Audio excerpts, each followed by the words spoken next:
No niin, tervetuloa lehdistötilaisuuteen. Alan ankkurit Kankaanpään mailla 2-1 ankkureille kotiutuskisan jälkeen. Ottelu oli hyvin tiukka ja pelattiin varsin koleassa säässä.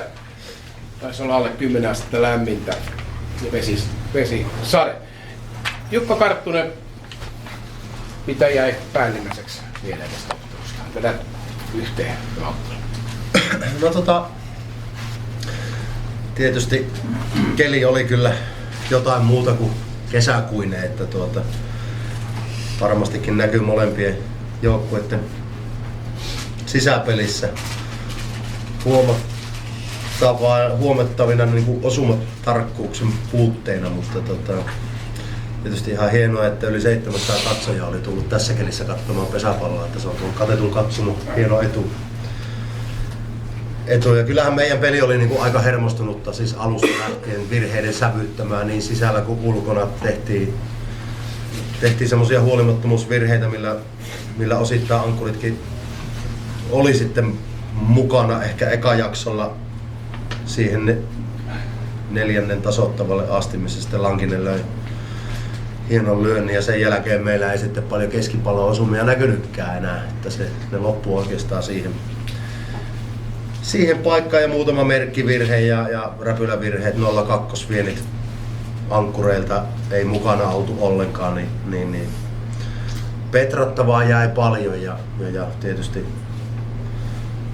harvoin kun pääsee lyömään ja pientä vaivaa pulkkisellakin on, niin aika vaikea oli sitten siinä paikassa kun pitäisi sitten onnistua, niin kun on pari kertaa välistä jouduttu jättämään. Tyytyväinen yhteen pisteeseen ja ihan sellainen niin kuin taktinenkin virhe tuossa kotarissa, että ei tuolla kelillä kun ei käy keskiosuma, niin olisi vaan pitänyt haastaa niin kuin kaveri teki. Mutta ykköstilanteen vaikeus tietysti oli edelleen meidän peliä leimaavaa. Että kentälle päästiin, mutta ykköstilanne on oikein saatu sitten purettu. Siinä se oikeastaan on lyhykäisyydessä. Kiitoksia Jukka Karttunen. Mikael Sillanpää oli Kankaanpään ykkönen tänään Jokeripaidassa. Varsin hyvä peli, mutta mitä jäi mieleen tästä ottelusta sinulle? No mieleen jäi just välimmäiset tuo ykköstilanteen vaikeus tilastojenkin perusteella. Siinä on petrattava enspeli. Kylmä oli pelata, mutta ei sen annettu haitata, että pallo ei kulkenut tänään ihan hirveästi mihinkään.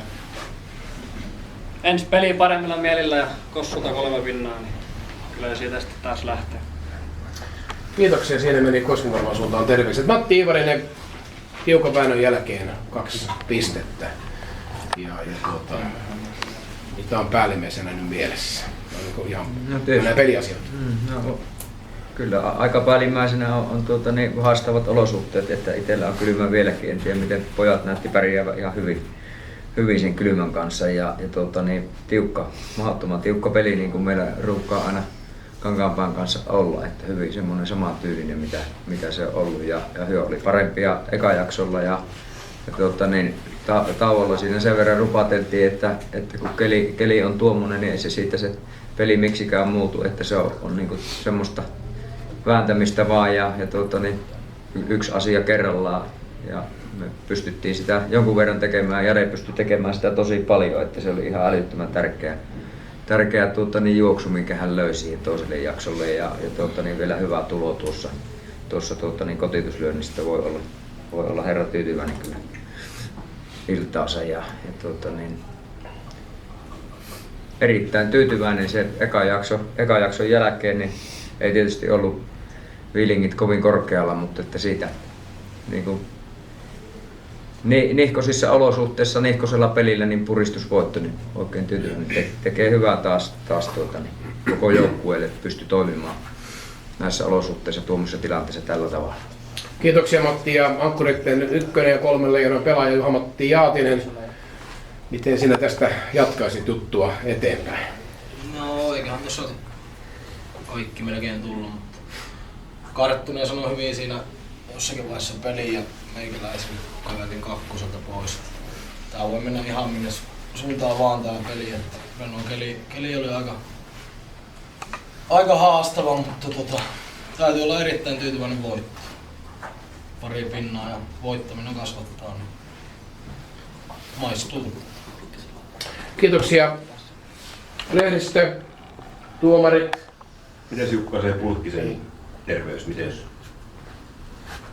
missä kunnossa?